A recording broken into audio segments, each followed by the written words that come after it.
Hello kids, स्वागत है आप सभी का मेरे इस नए वीडियो में। बच्चों, आज हम क्या सीखेंगे? A for alligator, B for banana, C for camel. Okay बच्चों, ये क्या है? ये है हमारे कलर्स। चलो बच्चों, कलर्स नेम जानते हैं।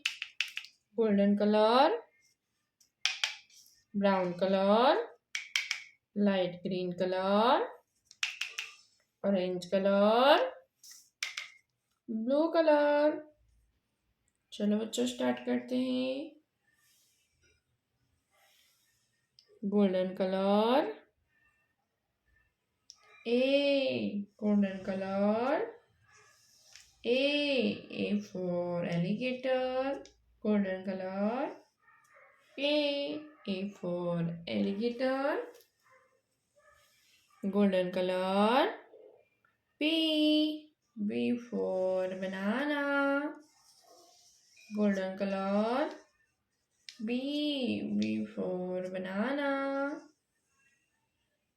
golden color, B for banana, golden color, C for camel, golden color, C for camel,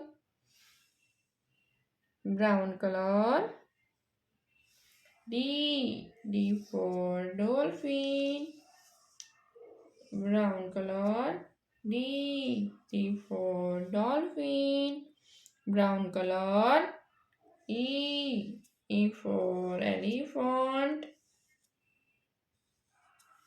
brown color, E for elephant.